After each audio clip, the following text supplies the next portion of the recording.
اللهم صل على محمد وعلى محمد.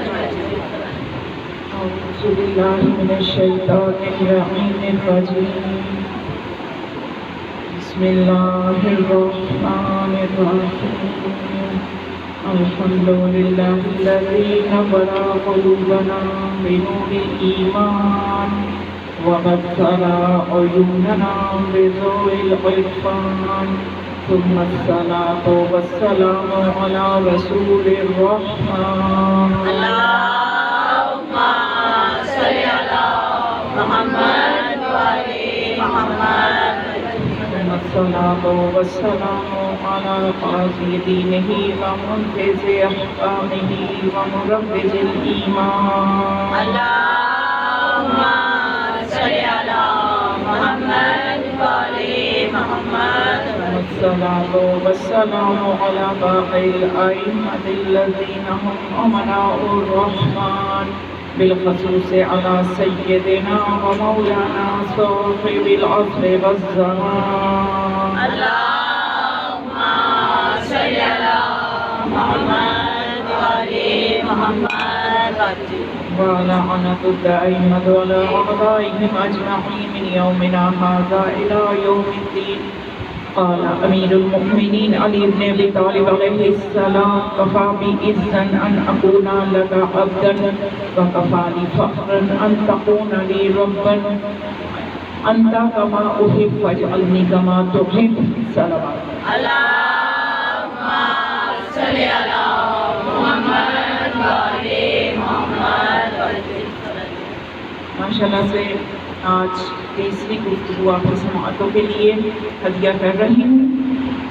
مولا کائنات کے اس نورانی فرمان کی روشنی میں، جس میں امام اسلام یہ فرماتے ہیں کہ مجھ علی کے فخر کے لیے یہی کافی ہے کہ میں تیرا عبد ہوں، میں تیرا بندہ ہوں. اور مجھ علی کے فخر کے لیے یہی کافی ہے کہ تو میرا رب ہے، اور میری عزت کے لیے یہی کافی ہے کہ تو میرا رب، کہ میں تیرا بندہ ہوں. اور تو ویسا ہی ہے جیسا میں چاہتا ہوں، مجھے بھی ویسا بنا دے جیسا تو چاہتا ہے. اب غور کرنے والی بات یہ ہے کہ مولا کون یہ فرما رہا ہے؟ یہ مولا کائنات خدا کی بارگاہ میں، خدا کی بارگاہ میں علی جیسا امام کہ جس کی فضیلتوں سے قرآن سجا ہوا ہے، جس کے فضائل زبان وحی سے رسول خدا پوری عمر بتاتے رہے، نہ صرف اپنے قول سے بلکہ عملاً بھی ہاتھ بلند کر کر کے دکھاتے رہے، کبھی شانوں پہ سوار کر کے خود شکنی کروا کے بتاتے رہے کہ اس علی کو پہچانو، اس کے مرتبے کو پہچانو. وہ علی یہ کہہ رہا ہے کہ میری عزت کے لیے کافی ہے کہ تو میرا رب ہے. اب یہاں پہ آگے اس منزل پہ ہمیں یہ سوچنا چاہیے کہ ہم جس علی کی قصیدے پڑھتے ہیں، جس علی کی ولایت سے ہمارے قلوب منور ہیں، تو ہمیں یہ سوچنا چاہیے کہ وہ علی یہ کہہ رہے ہیں کہ میری عزت کے لیے کافی ہے کہ میں تیرا بندہ ہوں. تو اس خدا کی ہماری زندگی میں کتنی جگہ ہے؟ ہم اپنی زندگی میں خدا کو کتنا یاد کرتے ہیں؟ ہمارے دلوں میں خدا کی کتنی محبت ہے؟ اگر غور کریں تو نتائج بڑے سنگین ہیں کہ ہمارا پورا معاشرہ خدا کے حوالے سے جمود کا شکار ہے. اللہ کی محبت کو ہم نے محسوس ہی نہیں کیا. یہ ہماری بہت بڑی غفلت ہے. تمام انبیاء، 1,24,000 انبیاء، 12 امام اور انبیاء کے اوصیاء، سب کی زندگیوں کا مقصد ہی یہ تھا کہ اپنے زمانے کے لوگوں کے دلوں میں اللہ کی محبت ڈال دیں. لیکن آج ہم یہ دیکھتے ہیں کہ ہمارے دلوں میں خدا کی محبت اس طرح سے نہیں ہے. وہ میں نے بتایا نا، خدا خود اپنا نوحہ قرآن میں پڑھ رہے ہیں، اگر اللہ قدر خدا کی قدر کی ہی نہیں گئی، خدا کی قدر کی ہی نہیں گئی. تو ہمیں چاہیے کہ ہم خدا کی محبت کو اپنے دلوں میں پیدا کریں، اپنی سوئی ہوئی ہماری جو ایک فطرت جو سو چکی ہے اس کو بیدار کریں اور محسوس کریں کہ خدا ہم پہ ہر لمحہ کتنا مہربان ہے. کوئی ہم پہ تھوڑی سی مہربانی کرتا ہے تو ہم اس کے دل میں محبت محسوس کرتے ہیں. کہ اچھا اس نے مجھے یاد رکھا، اس نے مجھے دعاؤں میں یاد رکھا، اس نے مجھے تحفہ دیا، یہ نیکیاں ہیں جو ہم یاد رکھتے ہیں۔ تو مجھے یہ سمجھ نہیں آتی کہ وہ خدا کہ ہماری ایک ایک سانس اس کے کرم سے چل رہی ہے، تو ہم کیوں اس کا شکریہ ادا نہیں کرتے، کیوں ہم اس سے محبت نہیں کرتے؟ اب کہنے کو سب کہیں گے بھائی کس کو محبت نہیں ہے خدا سے؟ آپ بھی سب یہ کہیں کہ ہمیں محبت ہے۔ پھر محبت کی کوئی علامت بھی تو ہوتی ہے نا، جس سے محبت ہوتی ہے بندہ اس کی بات سننا چاہتا ہے۔ اب جس کو جتنی خدا سے محبت ہوگی اتنے وہ قرآن کھولے گا۔ اگر کوئی قرآن کھولتا نظر نہیں آتا، قرآن پڑھتا نظر نہیں آتا، ویسے کہے مجھے اللہ سے محبت ہے، تو یہ صرف زبانی کلامی والی محبت ہے۔ اگر اللہ سے محبت ہو تو قرآن کے بغیر گزارا نہ ہو۔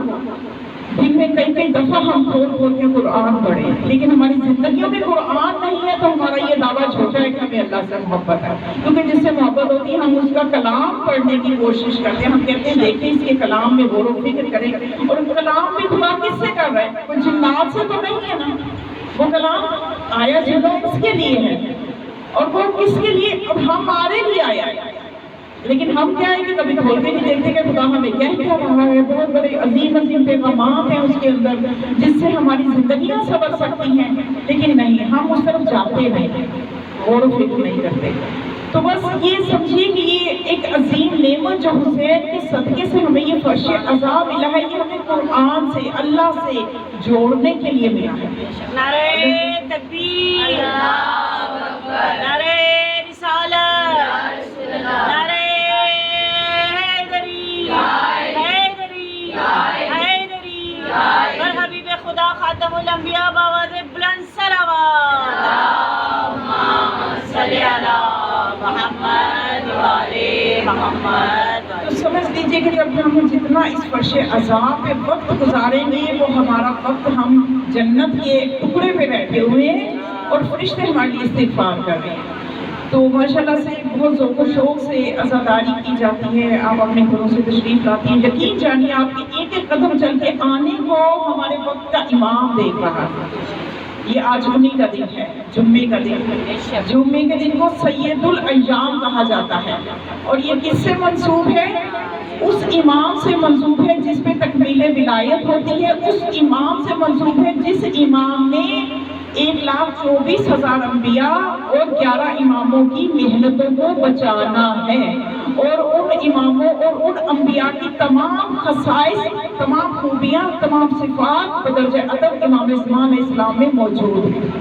امام زمانہ کے لیے باواز بلند صلوات۔ اللہم صلی علی محمد و آل محمد۔ اور آج امام زمان علیہ السلام کے ذکر سے یہ ہم اپنے سماعتوں کو انشاءاللہ معطل کریں گے، اور یہ فرش عذاب کی قدر و قیمت کے حوالے سے میں آپ کو بتا رہی تھی کہ ہمیں اس کی قدر و قیمت معلوم ہونی چاہیے۔ یہاں پہ بہت بڑے عارف، آیت اللہ، مجتہدین اس نتیجے پہ پہنچے ہیں کہ انہوں نے مشاہدہ کیا ہے کہ جہاں پہ یہ مجالس ہوتی ہیں وہ ہستیاں تشریف لاتی ہیں۔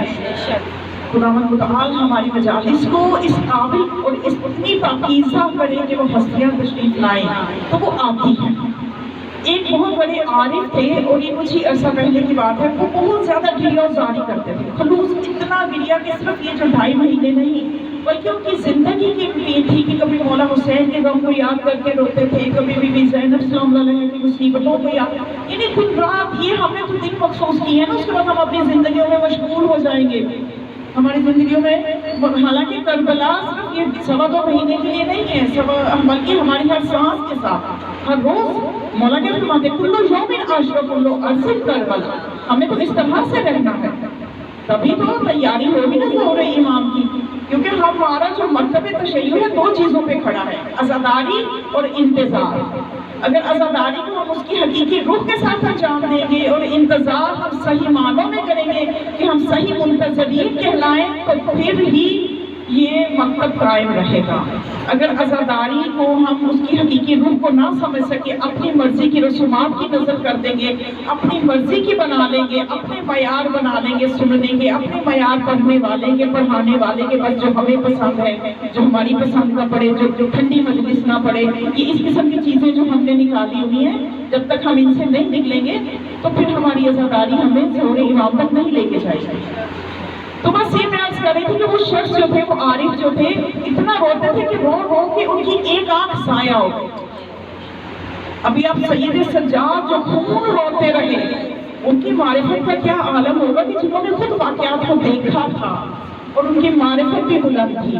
دیکھیں جب واقعات کربلا بیان کیے جاتے ہیں، ہر کوئی اپنی اعتبار سے روتا ہے، جس کے اندر جتنی تڑپ ہوتی ہے، جتنی معرفت ہوتی ہے، وہ اتنا کیا کرتا ہے۔ اور پھر کیا کہنا معرفت کا جو کہ امام ہو اور اپنی آنکھوں سے دیکھے، وہ کیسے رونا بند کرے؟ وہ تو پھر ساری عمر ہی روئیں گے نا، اور وہ پھر پانی بھی نہیں، وہ تو آنسو بھی نہیں، بلکہ وہ خون روئیں گے، تو اس میں پھر کوئی حیرت نہیں ہونی چاہیے۔ تو یہ بات ہے کہ اب وہ جو تھے عارف جو تھے، ان کا درجہ ان کے اندر اس قدر ایک عشق تھا آل محمد کا، ان کے غم کو لے کے وہ اتنا روتے تھے کہ ایک آنکھ ضائع ہو گئی، ان کا لقب پڑ گیا واحد العین۔ بعض ان کو وحید العین بھی کہتے ہیں، میں گوگل پہ یہی سرچ کر رہی تھی، وحید العین بھی اور واحد العین، یعنی ایک آنکھ والا۔ واحد کہتے ہیں ایک آنکھ والا، وہ ان کا ایک لقب پڑ گیا ہوا تھا۔ تو ایک مرتبہ انہوں نے 9 محرم کو اپنے گھر میں مجلس رکھی۔ تو اب جب مجلس رکھی 9 محرم، آپ کو پتہ ہے زیادہ لوگ جلوسوں میں چلے جاتے ہیں، کوئی ادھر ادھر بڑی بڑی امام گاہوں میں چلے جاتے ہیں، تو عموماً جو گھر میں مجلس رکھے تو پھر کیا ہے کہ وہ لوگ نہیں آ پاتے۔ اب ان کے گھر کوئی بھی نہ آیا، فرش عذاب بچھا ہوا ہے، اور یہ ممبر کے پاس بیٹھ گئے اور انہوں نے پریشان ہو گئے اور رونا شروع کر دیا کہ میں نے مجلس رکھی، امام اسلام علیہ السلام سے تبسم شروع کر دیا کہ میں نے گھر میں مجلس رکھی اور کوئی عزادار نہیں ہے، کوئی سننے کے لیے نہیں آیا، کہ اتنے میں ان کی برزخی آنکھ کھل گئی۔ تو انہوں نے مشاہدہ کیا کہ مولا کائنات امیر المؤمنین علی بن ابی طالب علیہ السلام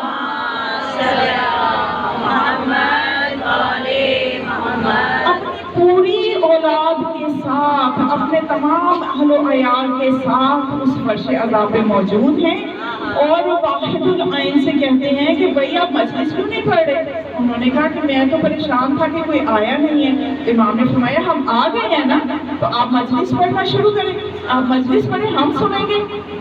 تو یہ اس در سے جو چیزیں وابستہ ہیں، جو واقعات وابستہ ہیں، یہ ہر کسی کی سمجھ میں بھی نہیں آتے۔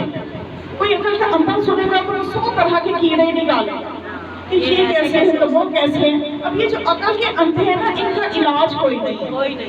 اب ان کی عقل کا یہ عالم ہے کہ یہ سارا کچھ مانتے جاتے ہیں، جب یہ قرآن کے ہر معجزے کو مانتے ہیں کہ مچھلی کے پیٹ میں حضرت یونس سفر کرتے رہے کئی سال تک، یہ مانتے ہیں ابراہیم کے لیے آگ اتاروں بھی مانتے ہیں، پہاڑ میں سے ناقہ صالحہ اتنی بار ناقہ جو ناقہ تھی وہ پہاڑ سے نکل آئی، اس نے بچہ بنا، اس کو بھی مانتے ہیں۔ جب وارث قرآن، جب روح قرآن کے موجودات کا ذکر کیا جاتا ہے کہ اپنے اندر ہو جاتا ہے، پھر ان کو سمجھ نہیں آتی یہ کیسے ہو سکتا ہے، وہ کیسے ہو سکتا ہے۔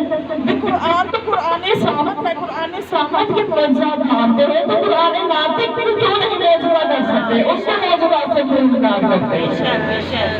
تو بس یہ در آل محمد جو یہ ایسا در ہے کہ ہر کوئی اپنے زمانے کے حساب سے فیض یاب ہو۔ بات پڑے بلند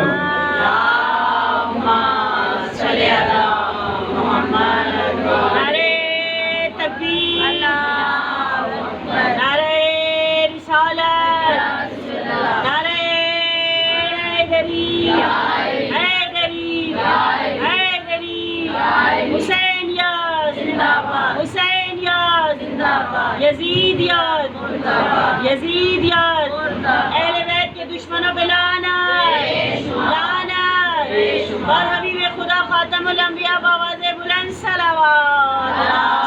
اللہم صلی علی محمد و آل محمد۔ تو بس مومنہ بات صرف اتنی سی ہے کہ ہم نے اپنے زمانے کے امام کو پہچاننا ہے، اس طرح کا پہچاننا ہے، کامل معرفت کے ساتھ پہچاننا ہے، کیونکہ ایسی ایسی چیزیں ہیں ایسے ایسے نکات ہیں جو پہلے سے ہی ہمیں آگاہ کر دیا گیا ہے، اور پہچاننے کا مطلب بھی یہ ہے کہ ان سب چیزوں کو سامنے رکھتے ہوئے ایسا نہ ہو کہ امام ظہور فرمائے اور کوئی حکم دے اور ہمیں وہ حکم پسند نہ آئے، ہم کہہ دیں کہ آپ تو امام ہی نہیں ہے۔ یعنی جیسے دیکھیں نا اس قسم کی چیزیں کہ یہ بہت باریک دقیق، یعنی معرفت کا مطلب صرف یہ نہیں ہوتا کہ آپ کا نام پتہ ہے، ان کے باوجود کا نام پتہ ہے، ان کے بچے کتنے ہیں، وہ رہتے کہاں پہ تھے، وہ کھاتے کہاں پہ تھے، اس کو معرفت نہیں کہتے۔ معرفت کہتے ہیں کہ وہ خدا کی حجت ہے اور ان کی جو تصرفات اللہ نے ان کو دیے ہیں، جن کو اس کا امام بنایا ہے، ہر چیز کا علم دے کے ان کو بھیجا ہے، وہ دنیا میں آ کے علم کے محتاج نہیں ہوتے، اور ہر ذی روح کی بولی وہ جانتے ہیں۔ اگر ان کے پاس جنات مسئلے لے کے آئیں گے وہ ان کا بھی جواب دیں گے، اگر ان کے پاس درندے پرندے اپنا مسئلہ لے کے آئیں گے ان کا بھی جواب دیں گے۔ اگر دنیا میں انسان دنیا کے کسی گوشے سے کسی بھی زبان میں جو بھی مسئلہ پوچھے گا، خدا کی حجت کی نشانی یہ ہے کہ وہ اس کی زبان میں اس کو جواب دیں گے، اور اگر کوئی سوال نہیں بھی بتائیں گے تو اس کا سوال بھی بتائیں گے، اس کا جواب بھی بتائیں گے۔ یہ وہ حجت خدا ہیں جن کو ہم مانتے ہیں۔ اور ہمارے زمانے کے امام، ہم زیارت میں کیا کرتے ہیں؟ آج آپ نے ماشاءاللہ زیارت پڑھی ہوگی نا امام صلی اللہ علیہ السلام کی، السلام علیکم یا عین اللہ فی خلقہ، اے خدا کی آنکھ اس کی مخلوق پر، اللہ کی آنکھ۔ اللہ آنکھ نہیں رکھتا، اللہ دیکھتا ہے بغیر آنکھوں کے، اللہ دیکھنے کے لیے آنکھوں کا محتاج نہیں ہے، کیونکہ اللہ کون ہے، اللہ کیا ہے؟ اللہ کی صفت یہ ہے کہ اللہ بے نیاز ہے۔ جب ہم نے بے نیاز کہہ دیا تو وہ ہر چیز سے بے نیاز ہے۔ وہ نہ دیکھنے کے لیے آنکھوں کا محتاج، نہ وہ سننے کے لیے کانوں کا محتاج، نہ وہ بولنے کے لیے منہ کا محتاج، لیکن وہ بولتا ہے، لیکن وہ سنتا ہے، لیکن وہ دیکھتا ہے۔ یہ ہے ہمارا ایمان اللہ کے لیے۔ اور اللہ کیسے دیکھتا ہے؟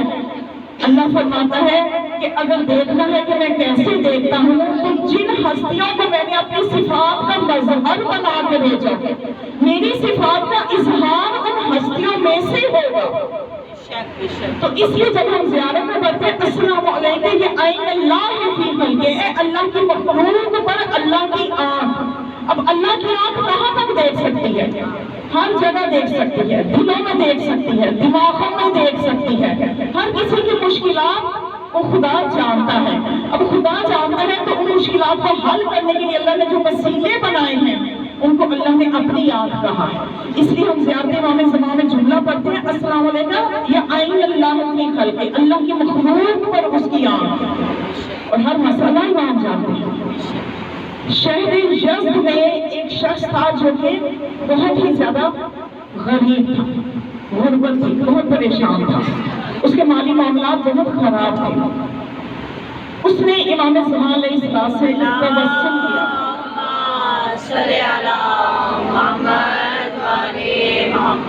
امام علیہ السلام نے اس کو ایک وظیفہ بتایا۔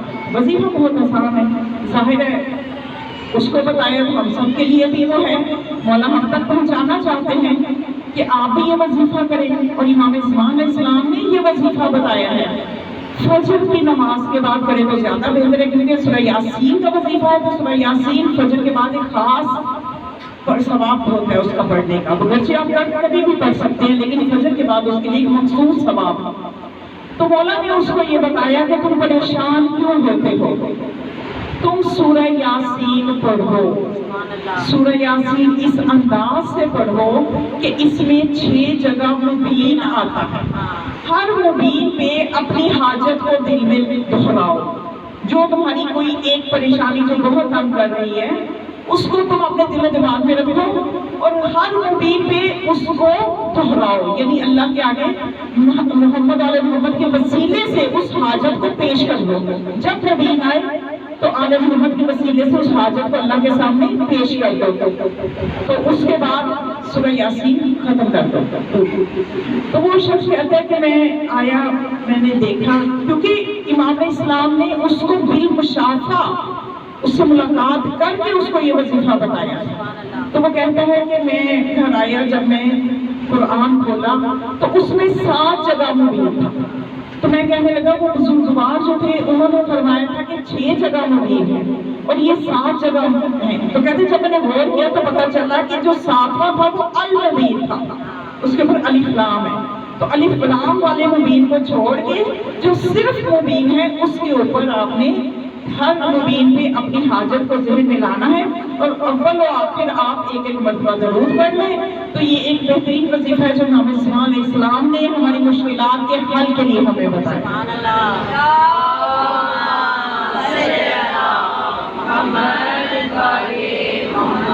اس کے علاوہ جو کوئی چاہتا ہے کہ میں اپنے اس زمانے کے امام سے ملاقات کروں، کون کون چاہتا ہے؟ سب چاہتے ہیں، یہ چاہتے ہیں تو سب ہے، ابھی تو سبھی ہاتھ کھڑا کریں گے، لیکن جب میں تھوڑا سی اس کے لیے کوئی ایکسرسائز بتا دوں گی نا، ریاضت جس کو کہتے ہیں، وہ ریاضت کی ہم ڈھیلے ہو جائیں گے۔ حالانکہ ہمیں دنیاوی کسی چیز کے لیے کوئی چیز بتائی جائے کہ آپ نے یہ مشقت کرنی ہے، تو آپ کو یا کو پتہ چل جائے کہ یہ فلاں جگہ پہ کوئی سستے سوٹ مل رہے ہیں، تو ہم جو ہے اپنے ساتھ کام چھوڑ کے بھی ہم ادھر جانے کی کوشش کریں گے کہ ہمارا یہ کام، لیکن جو اخروی امور آخرت کے معاملات ہیں ان میں ہم سستی کر جاتے ہیں۔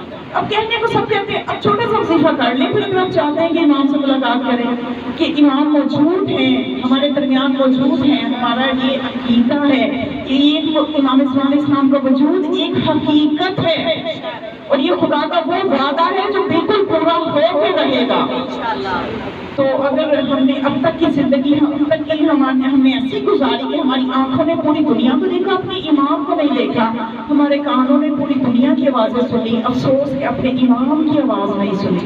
اس لیے نہیں سنی، اس لیے ہمارے دل میں امام کے لیے وہ جگہ ہی نہیں بن سکی ابھی تک، وہ تڑپ نہیں ہے، وہ تڑپ ہوگی تو پھر ہی ہم لوگوں کو وظیفہ بھی کریں گے۔ جب تک تڑپ نہیں ہوگی تو وظیفہ کیوں کریں گے؟ سب سے پہلے اپنے اندر وہ بے چینی پیدا کریں، محبت پیدا کریں امام کی، تو اس کے لیے کوئی مشکل وظیفہ نہیں ہے۔ تاکہ بہجت جو بہت بڑے عارف ہیں اور جن کی بہت سی ملاقاتیں امام سے ہو چکی ہیں، بہت سی ملاقاتیں ہو چکی ہیں، ان سے کسی نے پوچھا بھائی آپ بتائیں آخر کیسے ملاقات ہو، تو انہوں نے فرمایا تنہائی کے مقام پہ۔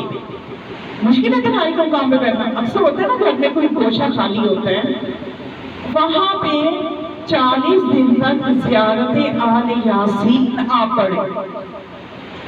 زیارت آل یاسین محبت اور معرفت کے ساتھ، کوئی لمبی زیارت نہیں ہے، نہ اس کے الفاظ مشکل ہیں، لیکن اس زیارت کا پہلے آپ اس 40 دن کا وظیفہ شروع کرنے سے پہلے آپ اس کا ایک دفعہ ترجمہ پڑھیں، ایک دفعہ ترجمہ پڑھیں تاکہ آپ کے اندر سمجھ آئے، جب آپ وظیفہ شروع کرنے لگے تو آپ کو سمجھ میں آئے میں پڑھ کیا رہی ہوں، میں کہہ کیا رہی ہوں۔ جب ایک دفعہ ترجمہ تو بہت آسان تھا، اس میں بہت آسان ترجمہ ہے، اس میں امام علیہ السلام پہ سلام ہے، اور یہ خود ذات آل یاسین جو ہے یہ امام زمانہ علیہ السلام کی طرف سے، امام زمانہ علیہ السلام کی طرف سے یہ زیارت ہے، اور اس کا الفاظ بھی بہت آسان ہے۔ اس میں سلام بھیجا گیا ہے امام کو، پر امام فرماتے ہیں جب کبھی تم چاہو کہ اللہ سے ہمارے وسیلے سے اللہ کی طرف توجہ کرنا چاہو یا ہماری طرف توجہ کرنا چاہو تو یہ ذات آل یاسین پڑھو، اور اس میں جو ہے سلام بھیجا گیا کہ اے امام میں آپ کو سلام بھیجتی ہوں کہ جس وقت آپ اپنی حالت رکوع میں ہوتے ہیں، میں آپ کو سلام بھیجتی ہوں جس وقت آپ حالت سجدہ میں ہوتے ہیں، میں آپ کو سلام بھیجتی ہوں جب آپ حالت قیام میں ہوتے ہیں۔ آپ اللہ کا وہ وعدہ ہے جو جھٹلایا نہیں جا سکتا، آپ اللہ کے دین کے نشر کرنے والے ہیں، آپ قرآن کے قاری ہیں، میں آپ کو سلام بھیجتی ہوں جب آپ قرأت قرآن کرتے ہیں، اور میں آپ سے وعدہ کرتی ہوں کہ ہر وہ چیز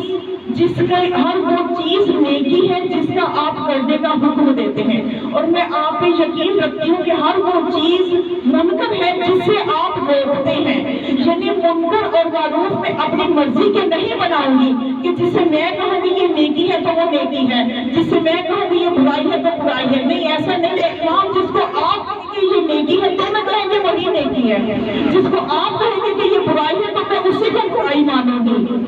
توجہ فرمائیں، اس زیارت میں میں تھوڑی سی معرفت کروا رہی ہوں۔ اب ہم کیا کرتے ہیں، ہم نیکیاں اپنے مرضی کی بنا لیتے ہیں، اپنی مرضی سے ایک وظیفہ بھی بنا لیتے ہیں، ابھی ایسے ایسے کر لو، اتنے دیے جلا لو۔ ایک جگہ میں دیکھا تو ایک خاتون نماز پڑھ رہی تھی، پاس انہوں نے شمع جلائی ہوئی تھی۔ اچھا جی آپ نے شمع بڑی جب فارغ ہوئی، جی بہت اچھا ہے، پاس شمع جلا کے بڑا اچھا محسوس ہوتا ہے، بڑی اچھی بات ہے. میں کہتی ہوں کسی روایت میں کسی کتاب میں لکھا ہو آپ کے سامنے تو ویسے نماز نہیں پڑھنی چاہیے, آپ نے اسپیشل خاص طور پہ آپ اور باورچی خانے میں جہاں آگ جلائی جاتی ہے وہاں مکروہ ہے کہ نماز پڑھی جائے. تو یہ اپنے سے وظیفے ایجاد کر لینا, اپنے سے جو ہے وہ وظائف بنا لینا, اپنے سے اس کو نیکی کہہ دینا, یہ نیکی, کیا پتہ ہم کئی نیکیاں کر رہے ہیں وہ نیکیاں شمار ہی نہ ہوں, کیا پتہ ہم کئی چیزوں کو برائی سمجھتے ہیں وہ برائی نہ ہو. آج کل تو نیکی اور برائی ویسے ہی اتنا مکس کر دیا, مکس ماحول بن گیا ہوا ہے. کوئی حجاب کرنے کو کہا جاتا ہے یہ تو کیا لگ رہی ہے, یہ تو وہ برائی اچھی لگ رہی ہوتی ہے, بے حجابی اچھی لگ رہی ہوتی ہے, کہ برائی ہے وہ اچھی لگ رہی ہے, اور جس نے حجاب کیا وہ بری لگ رہی ہے. نیکی اور بدی کے معیار ختم ہو گئے ہیں. تو اس کی زیارت عالی یاسین نے فرمایا ہے مولا نے کہ ہم سے اس طرح سے توجہ کرو. تو یہ زیارت بہت لمبی زیارت نہیں ہے, حد اس میں آپ کو 5 منٹ لگے, یہ بھی زیادہ کہہ رہے ہیں. تو اگر آپ کے دل میں اتنا سا وظیفہ اگر آپ کر لیں 40 دن تک تنہائی کے مقام پہ امام کی طرف توجہ کر کے زیارت آل یاسین کر لیں تو یقیناً امام کی توجہ آپ کی طرف ہوگی, امام توجہ فرمائے. تو آج کا دن ہمارے اس زمانے کے امام کے لیے, خاص طور پہ ہمارے زمانے کے امام سے جمعے کے دن ضرور امام علیہ السلام کی طرف توجہ کیا گیا. امام علیہ السلام کے سامنے اپنی حاجات پیش کیا کریں. امام علیہ السلام سے کچھ نہیں آپ کر سکتے, یاسین بھی نہیں پڑھ سکتے, یاسین بھی نہیں پڑھ سکتے, آپ باتیں کر لیا کریں. تنہائی کے مقام پہ بیٹھ کے صرف آپ باتیں کریں, یہ بھی بہت بڑا وظیفہ ہے. اس سے بھی آپ بہت سی روحانیت آئے گی, آپ کے دلوں کو سکون ملے گا, آپ کے دماغوں کو سکون ملے گا. یہ جو پرآشوب دور ہے جو ہر وقت دلوں پہ ایک خوف سا طاری رہتا ہے, جو ہر وقت ہمارے دل و دماغ ایک عجیب قسم کی بے چینی کا شکار ہے, حتیٰ کہ بعض لوگ ڈپریشن میں جا رہے ہیں. تو یہ میں آپ کو آسان سا حل بتا رہی ہوں, جس میں نہ کوئی خرچہ آنا ہے, جس میں نہ آپ نے کوئی محنت کرنی ہے. بس باوضو قبلہ رو بیٹھ جائیں اور اپنے امام سے اپنے مشکلات بیان کریں کہ مولا آپ زمانے کے امام ہیں, میری یہ مشکل ہے, میں اس میں پھنسی ہوئی ہوں, مولا میری مدد کیجیے, میری مدد کیجیے, میری رہنمائی کیجیے. آپ نہیں کریں گے تو کون کرے گا؟ زمانے کے امام تو آپ ہیں. اور پھر امام کی بارگاہ میں سفارش کے طور پہ پنجتن پاک کی سفارش پیش کرے. میں آپ کی بارگاہ میں سفارش پیش کرتی ہوں پنجتن پاک کی. میں آپ کی جدہ فاطمہ زہرا کو سفارش کے طور پہ آپ کی بارگاہ میں پیش کرتی ہوں, میری یہ مشکل حل کر دیں. اور اگر کرنا چاہیں اس طرح سے بھی کر سکتے ہیں. اول آپ نے درود پڑھیں, یا اللہ, یا محمد, یا علی, یا فاطمہ, یا صاحب الزمان, ادنی کے لیے بلا تفریح. یہ مشکل تو نہیں ہے. ویسے ریکارڈنگ اور یوٹیوب پہ چینل ہے, روزانہ کی مجالس میں اپلوڈ کر رہے ہیں. میں نے آپ کو بتایا ہوا ہے کہ میرا چینل ہے, اس پہ جا کے آپ سن بھی سکتے ہیں. خانم زینب عمران نقوی چینل کا نام, خانم زینب عمران نقوی ہے. اب یہ بہت مشکل وظیفہ نہیں ہے, یقین کیجیے اس وظیفے سے میں نے اپنی کئی مشکلات حل کی. یہ کوئی مشکل نہیں ہے. اب ہم آخر درود پڑھیں, یا اللہ, یا محمد, یا علی, یا فاطمہ, اور 5ویں نمبر میں یا صاحب الزمان, ادرکنی ولا تفرقنی. تو آپ دیکھیں آپ کیسے مشکل سے نکلتے ہیں. یہ بہت مشکل باتیں نہیں ہیں, صرف ان کو کرنے کے لیے ہمارے اندر یقین کی کمی ہے. ہم کہتے ہیں اچھا یہ اتنا سا پڑھنا پتہ نہیں مشکل نہ لوگوں بھی کہ نہیں, اتنی بڑی بڑی مشکل ہے اور میں یہ پڑھوں. آپ کی مشکل کتنی بھی بڑی ہو, ان کے نام اتنے عظیم ہیں, ان کے ناموں سے بڑی نہیں ہو سکتی. بس اپنے اندر یقین کی دولت لے کے آئے, معرفت کی دولت لے کے آئے, محبت کی دولت لے کے آئے. یہ وہ چیزیں ہمارے اندر کم ہے کہ وہ وظیفے اثر بھی کر رہے ہیں. دعائیں قبول نہیں ہو رہی ہیں, لیکن پھر بھی میں آپ سے کہوں دعائیں قبول نہیں ہو رہی تو دعائیں مانگنا نہ چھوڑیں. آپ کا مخلصانہ مشورہ ہے, آپ کا مخلصانہ مشورہ ہے. میری اب تک کی ریسرچ کیا لیں, تعلیم کیا لیں, تربیت کیا لیں, اس کا یہ ہے میں آپ کو مشورہ دے رہی ہوں, اس کا نتیجہ ہے یہ مشورہ. کیونکہ دیکھیے آپ جا رہے ہیں, کوئی گھر بڑا اچھا لگا, اپروچ نہیں ہے, آپ کہہ رہے ہیں یا اللہ مجھے بھی یہ گھر دے. کوئی گاڑی بڑی اچھی لگی, یا اللہ ہمیں بھی ایسی گاڑی دے, مانگ لیں. دیکھیے آپ کو گاڑی اگر نہیں بھی خدا کی مصلحت ہوئی نہیں بھی ملے گی, گھر نہیں بھی ملے گا, ایک چیز آپ کو ایسی ملے گی جو اس گھر اور گاڑی سے بہت بلند ہوگی. اس لیے کہ معصوم یہ فرماتے ہیں کہ دنیا میں آپ جتنی دعائیں مانگتے ہیں, جو دعائیں آپ کی قبول نہیں ہوتی, آخرت میں مومن جب یہ دیکھے گا کہ دنیا میں اس کی جو دعائیں قبول نہیں ہوئی ان کے عوض اللہ نے آخرت میں اس کو کتنے بلند درجے دیے ہیں, تو وہ یہ کہے گا یا اللہ دنیا میں میری کوئی بھی دعا قبول نہ کرتا.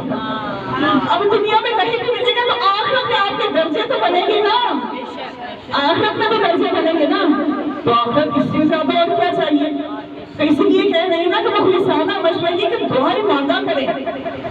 خدا ہی وہ واحد ہستی ہے کہ جس سے نہ مانگو تو ناراض ہوتا ہے. دنیا والوں سے مانگو تو ناراض ہو جاتے ہیں. ایک دفعہ مدد کریں گے، 2 دفعہ، تیسری دفعہ تو غصہ ہی آ جائے گا. خدا نہ مانگنے بھی ناراض ہوتا ہے. خدا بار بار مانگنے کے لیے تاکید کرتا ہے کہ اے میرے بندو، میرے سے مانگ کے تو دیکھو، میرے سے مانگ کے تو میں تمہاری شہرت سے بھی نزدیک ہوں. لیکن ہم بھولے بیٹھے ہیں، ہم غفلت میں ہیں، ہم دیکھ نہیں رہے کہ ہماری زندگی کا مقصد کیا ہے اور ہم کس مقصد کے لیے اس دنیا میں آئے ہیں. ہم نے اس دنیا کے لیے ہی اپنے آپ کو وقف کر کے اسی دنیا کے لیے ہی سوچتے ہیں اور اسی دنیا کے لیے ہی سوچتے ہوئے دنیا سے چلے جاتے ہیں. اور پھر آخر میں جب آنکھیں کھلتی ہیں تو پھر ہوش آتی ہے کہ اوہ یہ کتنی غلطی ہم نے کی. وہ ہمیں زندگی کس لیے ملی تھی؟ اس آخرت کے لیے ملی تھی جس کے تک ہم پہنچ نہیں پاتے تھے. ہمیں دنیا کی مصیبتیں ہی نہیں چھوڑتے تھے. تو ابھی بھی وقت ہاتھ میں ہے. اپنے زمانے کے امام کا دامن تھام لیجیے، کیونکہ امام فرماتے ہیں کہ میرے ظہور میں ہی تمہاری مشکلات کا حل ہے.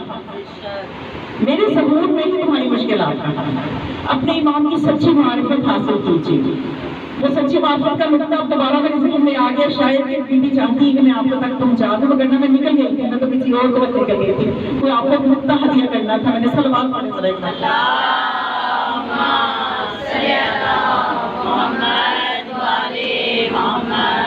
سچی معرفت میں تھوڑا سا بتا رہی تھی آپ کو کہ اس میں آ کے ہم اس وقت تاغوت کے جال کی میں نے کل بات کی تھی کہ وہ کافر کون سے نور میں ہیں کہ جو تاغوت انہیں ظلمت کی طرف لے آتا ہے. آیت الکرسی میں ہم جو آیت پڑھتے اس پہ میں نے کل بات کی تھی. جو لوگ کل موجود تھے ان کے اذہان میں انشاءاللہ ہوگی.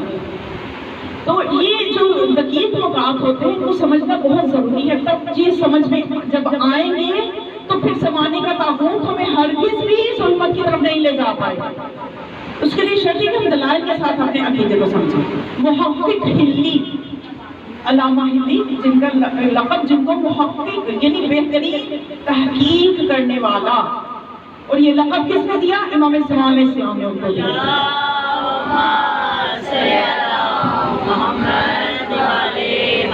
مسجد میں درس دے رہے تھے. بات بہت غور سے سننے والی اور بیدار ہوگی. جو آنکھیں بند کر رہے ہیں وہ کھول ہیں، مجھے نظر آ رہا ہے جن کی آنکھیں بند ہیں، کھول ہیں. مسجد میں درس دے رہے تھے، بچے شور کر رہے تھے. جیسے بچوں کا کیا کام ہے؟ کھلی جگہ میں بھی دوڑے لگانا شروع، اور کچھ نہیں تو دوڑے لگانا شروع کر دیں. اب وہ بچے دوڑتے بھی ادھر جا رہے ہیں، دوڑتے بھی ادھر جا رہے ہیں، اور وہ ان کا جو ظاہر ہے جو پڑھ رہے ہیں، جو درس دے رہے ہیں، وہ ماحول خراب ہوتا ہے. اس طرح سے بات پہنچانا مشکل ہو جاتی ہے کہ جیسے پہنچانا چاہیے. تو اب انہوں نے کیا، کسی اپنے ساتھ بیٹھے کسی سے کہا کہ جائیں اور بچوں کو مسجد سے باہر نکالا. اچھا، وہ بچوں کو تھوڑا سا سمجھا کے یا جیسے ڈانٹنا بھی پڑا تھوڑا سا، تو ان کو باہر نکال دیا. اب یہ رات ہوئی گھر جا کے جب یہ سوئے تو عالم کامل امام زمان علیہ السلام تشریف لائے.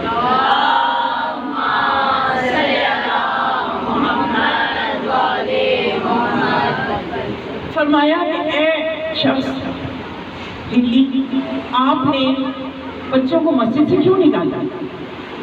آپ نے یہ کیا کیا؟ بچوں کو مسجد سے باہر نکال دیا. ایسے انتظار کرتے ہیں میرا، منتظرین ایسے ہوتے ہیں. اور کام بتاؤ، اگلے دن یہ مسجد میں دوبارہ درس دینے کے لیے گئے تو بچے پھر آگے، ظاہر ہے بڑوں کے ساتھ بچے بھی آتے ہیں. انہوں نے وہی کام شروع کر دیا، بچوں نے دوڑنا شروع کر دیا. تو انہوں نے پھر دوبارہ حکم دیا بچوں کو باہر نکال دیا. بچوں کو باہر نکال دیا شور کر، ان کو پھر نکال دیا گا باہر. ابھی جا کے سوئے رات کو پھر امام علیہ السلام خواب میں آئے اور فرمایا کہ کیا منتظرین ایسے ہوتے ہیں کہ آپ نے بچوں کو باہر نکال دیا؟ اس کے بعد تیسرا دن آیا، بچے درس دے رہے ہیں، بچے پھر آ گئے. انہوں نے تیسری مرتبہ بھی بچوں کو باہر نکال دیا. جب بچوں کو تیسری دفعہ بھی باہر نکال دیا، رات بھی عالم خواب میں تیسری مرتبہ امام تشریف لائے اور فرمایا انت محقق ان حق کا، کہ حق ہے کہ تو محقق ہے، تو بہترین محقق ہے، میں صرف آزمائش کر رہا تھا. یعنی وہ محقق ہی اپنے علم پہ اتنے قائم تھے، اپنی دلیل پہ اتنے قائم تھے کہ شریعت محمدی میں یہ ہے کہ مسجد میں شور شرابہ مکروہ ہے تو وہ اب 13 کی بات کو جو تعلیم 13 معصومین نے دی اس کو جھٹلا کے امام جو کہہ رہے ہیں یہ اس کے برعکس کیسے کہہ سکتے ہیں؟ ان کا علم اتنا تھا کہ معرفت اتنی تھی کہ جان لیا کہ میرا امتحان ہو رہا ہے، تو 13 کی بات کو جھٹلا کے ایک ہی بات کو میں کیسے مان سکتا ہوں؟ تو یہ ان کا امتحان ہو رہا تھا، امام نے بلکہ سند دی کہ آپ صحیح عالم ہیں، آپ صحیح محقق ہیں، میں آپ کا امتحان کر رہا تھا۔ ہمارے جیسا جس منزل پہ ہوتا تو توبہ کرتے معافی مانگتے مولا اچھا کل سے بچے اس سے بھی زیادہ شور کرے ہم کچھ نہیں کہیں گے، ہم ابھی اس منزل پہ ہیں، ہم اتنا ہی سمجھ پاتے ہیں، لیکن امام کی معرفت کی بات کر رہے ہیں، امام کی سچی معرفت کی بات کر رہے ہیں۔ امام زمان علیہ السلام کی ظہور کے لیے ہم نے کس طرح کے منتظر بننا ہے؟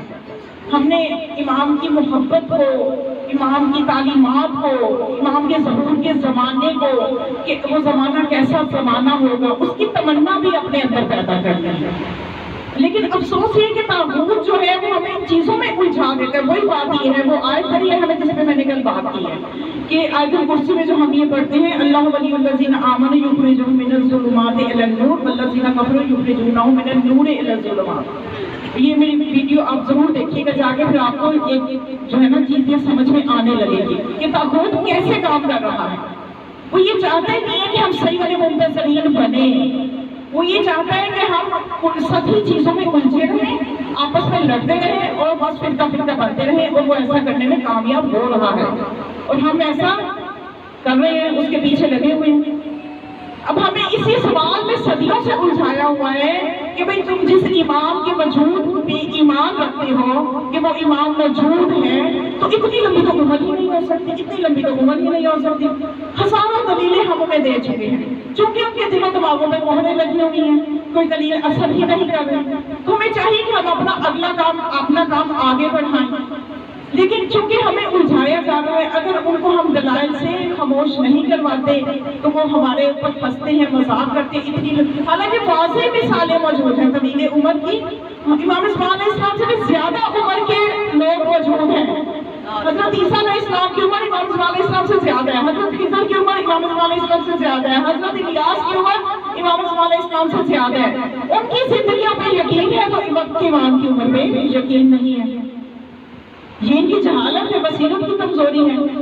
ایک شخص تھے عراق کے، انہوں نے بہت سی ریاستیں کی، اس مقصد کے لیے دیکھیں ریاستیں، انہوں نے یہ مسئلہ ہمارا آسان ہو گیا، ہم پکی پکائی کھیر بھی نہیں کھا سکتے، ہم اتنے سست ہو چکے ہیں، اتنے جمود کا شکار ہو چکے ہیں کہ ہمیں پکی پکائی تیار چیزیں بھی مل رہی ہیں، ہم عمل نہیں کرتے۔ تو ہمارے گھروں میں موجود ہے، فقہاء نے کتنی قربانیاں دے کے وہ مسائل حل کیے، قرآن و سنت میں دن رات محنتیں کر کے وہ آسان دین بنا کے لو جی نماز ایسے پڑھنی ہے، ان چیزوں سے نماز باطل ہوتی ہے، ان چیزوں سے نماز کا ثواب گھٹتا ہے، ہم تو ذی کھول کے نہیں دیکھتے، ہم اپنی مرضی سے فتوے دیتے رہتے ہیں، یہ نہ کرو نماز باطل ہو جائے گی، یہ نہ کرو روزہ باطل ہو جائے گا۔ بھئی تو ذی کھول کے دیکھو، جو انہوں نے نچوڑ نکالے محنتیں کی ہیں اس سے کیوں نہیں استفادہ کرتے، بس اپنا دین بنا لیتے ہیں، وہ آسان کتاب نہیں کھولتے۔ یہ میں تھوڑا سا معذرت کے ساتھ کچھ حقیقتیں ہیں جو میں بیان کروں۔ تو اب یہ جو عراق کے عالم ہیں انہوں نے وظیفہ کیا، انہوں نے کہا مولا یہ لوگ بہت تنگ کر رہے ہیں کہ آپ کے امام کی طویل عمر کی کیا دلیل ہے، کیا دلیل ہے، اور وہ دلیل بھی قرآن سے مانگ رہے ہیں، مولا آپ خود ہی بتا دیں کہ آپ کی لمبی عمر کی دلیل قرآن سے کون سی ہے۔ تو جب اس نے وظیفہ کیا، مولا سے توسل کیا، تو اس عالم دین کو خواب میں آ کے امام زمان علیہ السلام نے بتایا کہ سورہ صفات کی آیت نمبر 145 مولا تلاوت کر رہے تھے۔ اس نے خواب میں مولا کو دیکھا کہ سورہ صفات کی آیت نمبر 145 اور 144 اس کی تلاوت کر رہے تھے۔ فلولا انہو کہ اگر وہ حضرت یونس خدا کی تسبیح نہ کرتے فللبث فی بطنہ الی یوم یبعثون تو وہ قیامت تک مچھلی کے پیٹ میں رہتے۔ اب ان کو سمجھ میں آ گئی کہ لوگوں کو بتاؤ جا کے کہ ایک مچھلی قیامت تک رہ سکتی ہے، تو امام جو ہادی ہے اللہ کی حجت ہے وہ قیامت تک نہیں رہ سکتے۔ مچھلی کے محمد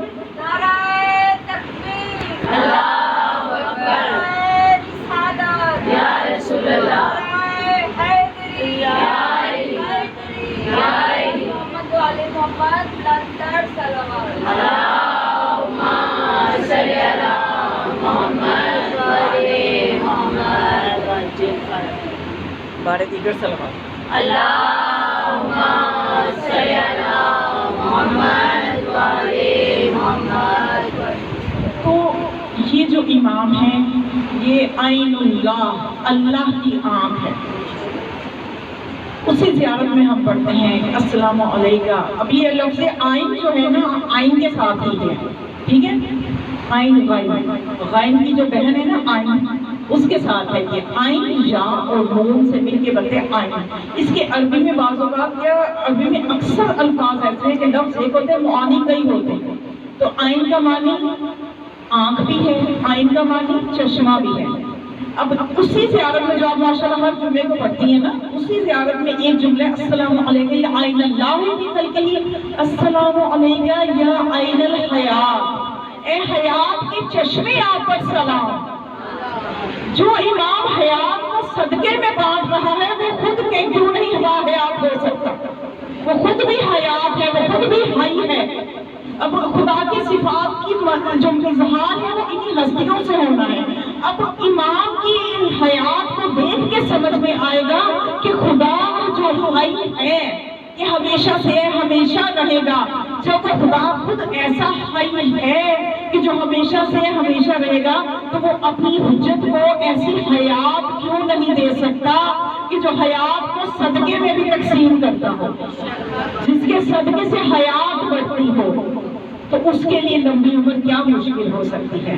جو زمانے کا امام ہو، امام یعنی انسان کے اوپر کیسے یہ بچپنا ہوتا ہے، پھر نوجوانی، جوانی، بڑھاپا، یہ کیوں انسان کے ساتھ آپ کی آنکھوں کے سامنے خود آپ نے اپنے ساتھ بھی دیکھا، کبھی ہم اتنے چھوٹے سے تھے، پھر بڑے ہوئے، بچپنا آیا، نوجوانی آئی، جوانی آئی، بڑھاپا، یہ کیسے ہو جاتا ہے، کیوں ہوتا ہے، یہ کس لیے ہوتا ہے؟ یہ بھی ایک امام کے لیے میں دلیل آپ کو بتا رہی ہوں کہ یہ زمانے کے اثر کی وجہ سے ہے۔ زمانہ اثر کرتا ہے، زمانہ متاثر کرتا ہے، لیکن جو صاحب الزمان ہوگا وہ زمانے سے متاثر نہیں ہوتا، وہ زمانے کو متاثر کرتا ہے۔ جو زمانے کا امام ہوگا، اور یہ خاص طور پہ ہمارے زمانے کے امام کی خصوصیت ہے کہ وہ صاحب الزمان ہے۔ ایک مرتبہ امام علی رضا علیہ السلام کو کسی نے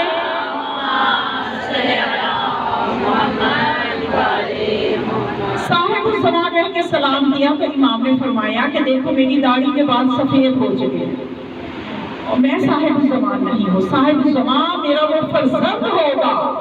ہم میں سے صاحب الزمان صرف وہی ہے جو ہمارا 12واں ہے، صرف وہی صاحب الزمان ہے۔ ہمارے پہ زمانے نے اثر کیا ہے، لیکن وہ صاحب الزمان ہوگا، وہ ہزاروں سال بعد بھی ظہور کرے گا، تو 40 سال کا جوان ہی دیکھے گا۔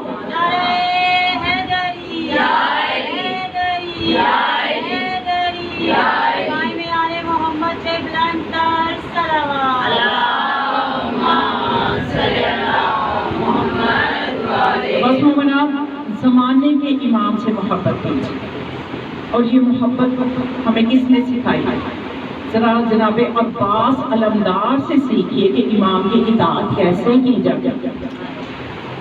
وہ عباس علمدار علیہ السلام کے جو یہ جانتے ہیں کہ ان کی زندگی ہی اس لیے مانگی گئی ہے۔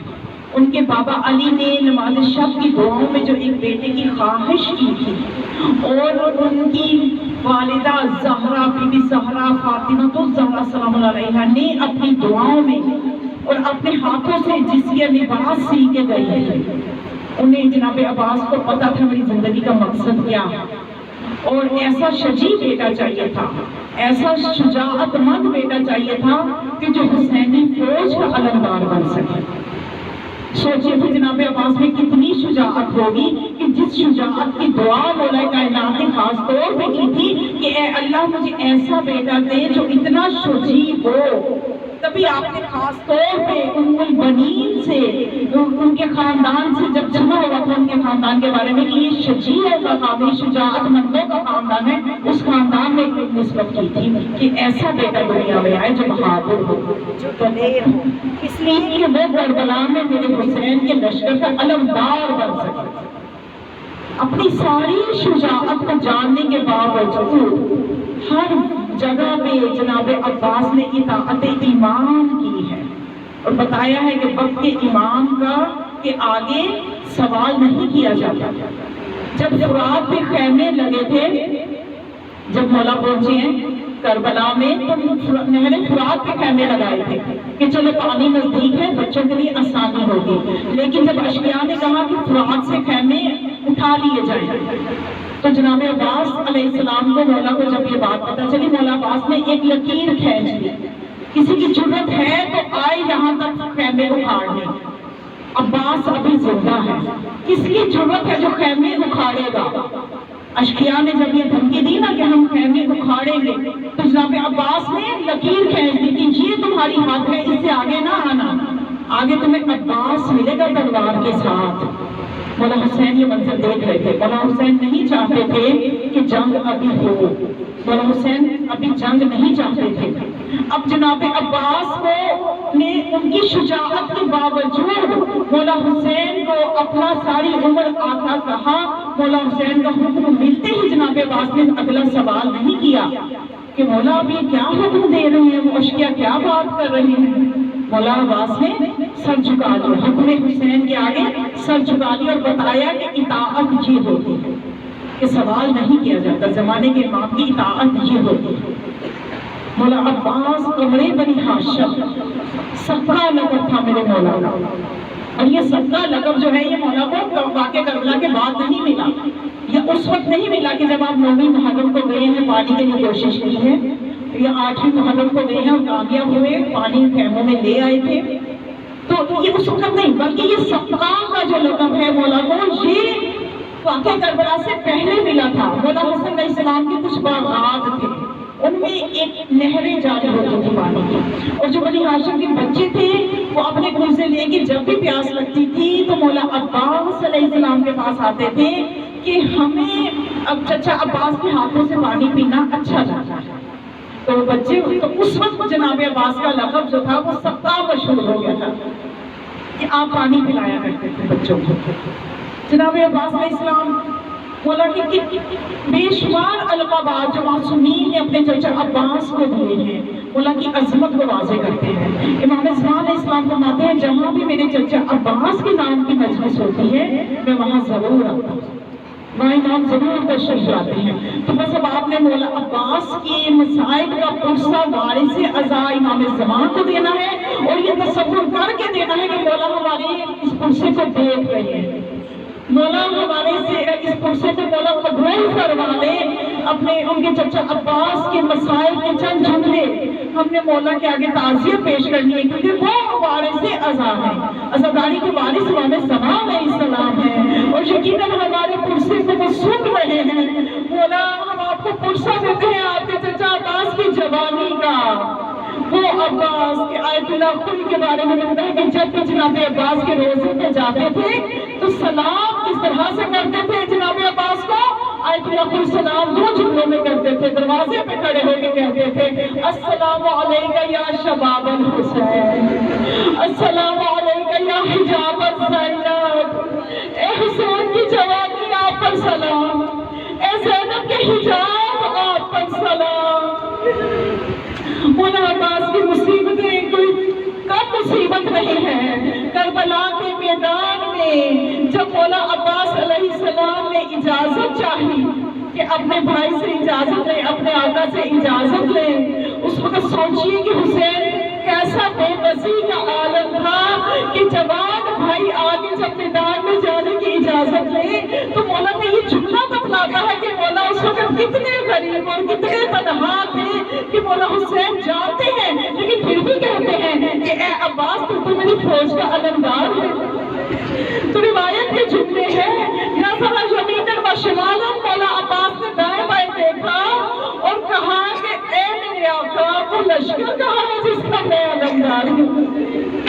جہاں لشکر چلا گیا وہاں مجھے بھی جانے کی اجازت دے دیجیے. بس روایت کے چند جملے. مولا عباس علیہ السلام جب میدان میں گئے ہیں تو ان کے ہاتھ میں تلوار نہیں تھی، ایک ہاتھ میں مشکیزہ تھا، ایک ہاتھ میں نیزہ تھا.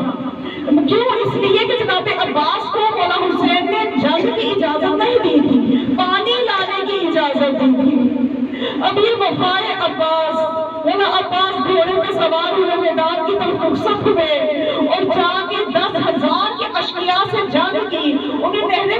سے ہٹایا، مشکیزے کو پانی سے بھر لیا اور اپنے چلو میں پانی لیا، پینے کے لیے نہیں لیا، تاکہ قیامت تک تاریخ میں لکھا جائے کہ پانی پہ ہمارا قبضہ ہو گیا ہے۔ لیکن عباس کی وفا کا یہ تقاضا ہے کہ عباس پانی نہیں پیے گا، اس لیے کہ عباس جانتا ہے کہ ابھی آقا حسین پیاسے ہیں، ابھی حسین کے بچے پیاسے ہیں۔ مومنات کربلا کے میدان میں جینے سے زیادہ مرنا آسان تھا، مرنا آسان تھا، جینا مشکل تھا۔ سب سے زیادہ پیاسا کون تھا کربلا میں؟ سب سے زیادہ پیاسے حسین تھے، اس لیے کہ سب سے آخر میں حسین تنہا رہ گئے تھے اور جناب عباس تھے، حسین سے پہلے جناب عباس تھے۔ جتنا وقت گزرتا جا رہا تھا پیاس شدت کے ساتھ بڑھتی چلی جا رہی تھی، تو مولا عباس نے پانی کو لے کے گرا دیا اور آج تک وہ پانی بھٹک رہا ہے۔ عباس کی قبروں کو باہر کا طواف کر کر کے بتا رہا ہے کہ عباس تیرا پانی پہ قبضہ تھا، عباس پانی تیری قبر کا طواف کرتا رہے گا۔ بس مومنات، ایک مرتبہ جناب عباس علیہ السلام کی قبر کا ایک گوشہ خراب ہوا، بحر العلوم کے ساتھ ایک مستری کو جب نیچے بھیجا گیا سرداب نے، تو بحر العلوم نے اسے مستری نے پوچھا کہ اے قبلہ یہ تو بتائیے جناب عباس کا ہم سنتے ہیں قد بہت دراز تھا لیکن قبر کتنی چھوٹی